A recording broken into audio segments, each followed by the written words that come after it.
لا الہ الا اللہ پڑھ، لا الہ الا اللہ۔ دو کام کر لو ہر عبادت کے ساتھ، ایک اس عبادت کی توفیق پر اللہ کا شکر، اور اپنی تقصیر پر، اپنی کوتاہی پر استغفار۔ اگر یہ کام کرتے رہو گے تو انشاءاللہ رفتہ رفتہ راستہ طے ہوتا جائے گا، اور ایک وقت آ جائے گا، ضرور آ جائے گا انشاءاللہ، کہ تم احسان کے مرتبے تک پہنچ جاؤ گے۔ ہوتا کیا ہے کہ غفلت کے ساتھ پڑھی، غفلت کے ساتھ اٹھ کے چلے گئے۔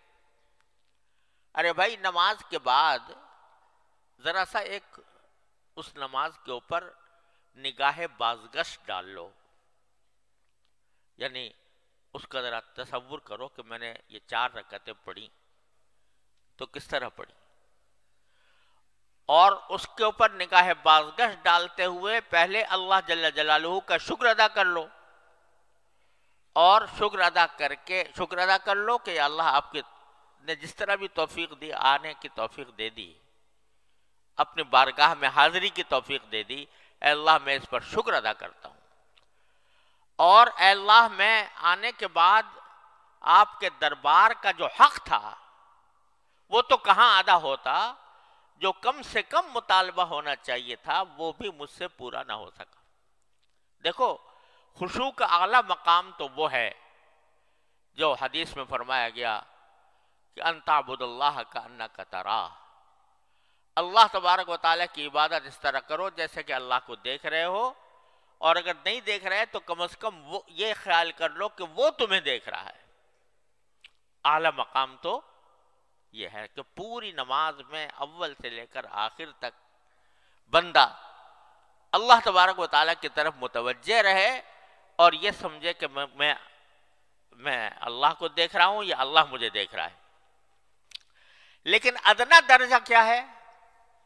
ادنا درجہ یہ ہے کہ کم از کم جو الفاظ تم زبان سے نکال رہے ہو، دھیان ان الفاظ کی طرف ہو۔ جب الحمدللہ کہا، الحمدللہ رب العالمین کہا، تو دھیان ان الفاظ کی طرف ہو۔ میں نے یعنی پتا ہو کہ میں الحمدللہ رب العالمین کہہ رہا ہوں، الرحمن الرحیم کہہ رہا ہوں۔ اور اس میں حدیث میں آتا ہے کہ نبی کریم صلی اللہ علیہ وسلم نے فرمایا کہ جب بندہ الحمدللہ رب العالمین کہتا ہے تو اللہ تبارک و تعالیٰ جواب دیتے ہیں، حمیدنی عبدی، میرے بندے نے میری تعریف کی۔ جب الرحمن الرحیم کہتا ہے تو اللہ تعالیٰ جواب دیتے ہیں کہ اثنا علی عبدی، میرے بندے نے میری ثنا کی۔ جب مالک یوم الدین کہتا ہے تو کیا فرماتے ہیں؟ مجدنی عبدی، میرے بندے نے میری بزرگی بیان کی۔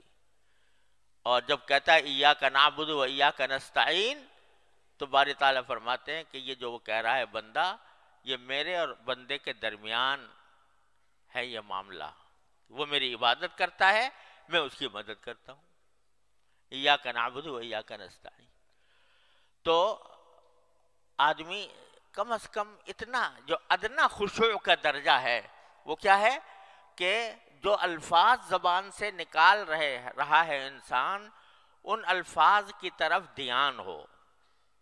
میں نکال رہا ہوں، یہ نہ ہو کہ بس مشین چل پڑی اور آخر میں جا کے بس سلام پھیر دیا، بلکہ دھیان ان کی طرف ہو، الفاظ کی طرف ہو۔ یہ ادنا درجہ ہے۔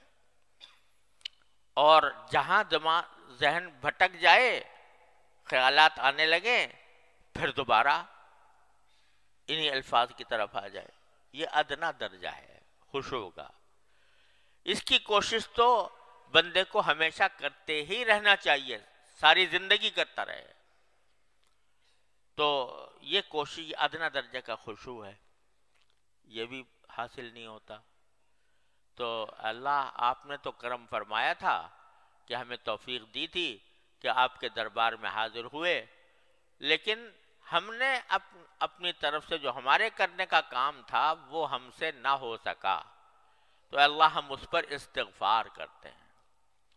اسی لیے سنت ہے نبی کریم صلی اللہ علیہ وسلم کی کہ نماز ختم ہونے کے بعد فرماتے کہ استغفر اللہ استغفر اللہ استغفر اللہ، 3 بار استغفر اللہ فرماتے تھے۔ ابھی تو نماز پڑھی، نماز کوئی گناہ تو کام نہیں ہے، استغفار تو گناہ کے کام پر کیا جاتا ہے، لیکن رسول کریم صلی اللہ علیہ وسلم نماز کے بعد استغفر اللہ فرماتے تھے۔ کیوں؟ کہ اللہ توفیق تو آپ نے عطا فرمائی، لیکن میں آپ کی عبادت کا حق ادا کر نہیں سکا، میرا دل و دماغ ادھر بھٹکتا رہا، تو کیا ہوگا کہ میرے مالک کا کرم ایسا ہے کہ بندہ جب استغفار کرتا ہے، اس کی طرف رجوع کرتا ہے، اپنی عاجزی کا اعتراف کرتا ہے، اپنی بندگی کا اعتراف کرتا ہے، کہتا ہے کہ مجھ سے غلطیاں ہوئیں، مجھ سے کوتاہیاں ہوئیں، میں کسی طرح بھی حق ادا نہ کر سکا، ادنا حق بھی ادا نہ کر سکا، تو میرے مالک کا کرم ایسا ہے کہ جو کوتاہیاں ہوئی ہیں ایک طرف تو اس کو معاف فرما دیتا ہے، اس کو معاف فرما دیتا ہے۔ میرا بندہ ہے، کمزور ہے، اور اس کے اندر وہ صلاحیت نہیں ہے جو ہونی چاہیے، تو اس واسطے یہ مجھ سے رجوع کر کے اپنی ناتوانی، اپنی کمزوری کا اعتراف کر رہا ہے، اپنی تقصیر کا اعتراف کرتا ہے، تو میں اس کو معاف کر دیتا ہوں۔ معاف کرنے کے کیا معنی ہوئے؟ کہ جو کوتاہیاں ہوئی تھیں نماز کے اندر، وہ سب ان کے اوپر خط تنسیخ پھیر دیا اللہ تبارک و تعالیٰ نے، چل تیری نماز بھی قبول کر لی، جیسی کیسی تو نے پڑھی قبول کر لی۔ جب تو نے ہم سے رجوع کر کے کہہ دیا کہ یا اللہ مجھ سے نماز صحیح طریقے سے پڑھی نہیں گئی، تو چل ہم نے قبول کر لی، استغفر اللہ استغفر اللہ استغفر اللہ کہ۔ تو عرض کرنے کا منشا یہ ہے کہ اس مایوسی کو دور کرنے کا راستہ کیا ہے، اور اس سمت میں آگے بڑھنے کا راستہ کیا ہے۔ ایک طرف تو حمد کرے بندہ، شکر ادا کرے، دوسری طرف استغفار کرے۔ شکر اس کی توفیق پر، استغفار اپنی کوتاہی پر۔ تو میرا اللہ تبارک و تعالی شکر کے بارے میں وعدہ کیا ہے کہ لَإِن شَكَرْتُمْ لَأَزِيدَنَّكُمْ، یہ وعدہ ہے کہ نہیں؟ کس کا وعدہ؟ ان اللہ لا يخلف الميعاد، تو جب تم شکر کرو گے تو اور دوں گا، یعنی تم نے اس پر شکر ادا کر لیا کہ میں نے نماز آ کر ادا کی ہے، اے اللہ آپ کی توفیق سے اس پر شکر ادا کر لیا، تو اور توفیق دوں گا، اور توفیق دوں گا۔ اور یہی وجہ ہے کہ جب بندہ نماز مثلاً پڑھنا شروع کیا، پہلے تو نماز سے بھاگتے تھے بچپن میں، جب اللہ تعالیٰ نے پڑھنے کی توفیق دی، پڑھتا رہا، تو کیا ہو گیا؟ اب نماز کے بغیر چین نہیں آتا۔ آتا ہے کسی نمازی کو نماز کا وقت آ جائے اور گزرنے لگے نماز کا وقت، چین آئے گا؟ کسی نمازی کو چین نہیں آئے گا۔ رسول کریم سرور عالم صلی اللہ علیہ وسلم تشریف لے جا رہے ہیں سفر میں، تو سفر میں تشریف لے جاتے ہوئے راستے میں حضرت بلال رضی اللہ تعالیٰ عنہ سے فرماتے ہیں، جو حضور اقدس صلی اللہ علیہ وسلم کے مؤذن تھے، کیا فرماتے ہیں؟ ارحنا بالصلاۃ یا بلال، اے بلال ہمیں چین عطا کر دے، چین دے دے، راحت دے دے نماز پڑھ کر، یعنی نماز پڑھوا دے تو چین آئے، اس کے بغیر ہم بے چین ہیں، ہمارا کسی کام میں دل نہیں لگ رہا کہ کسی طرح میں نماز پڑھ لوں۔ تو آدمی ایسا ہو جاتا ہے کہ چین نہیں آ رہا۔ یہ کیا ہوا کہ جو توفیق شروع میں ہوئی تھی کہ اس وقت زبردستی بغیر دل نہیں چاہ رہا، دل گھبرا رہا ہے، لیکن بندے نے اس کی پرواہ کیے بغیر نماز میں آ کے کھڑا ہو گیا۔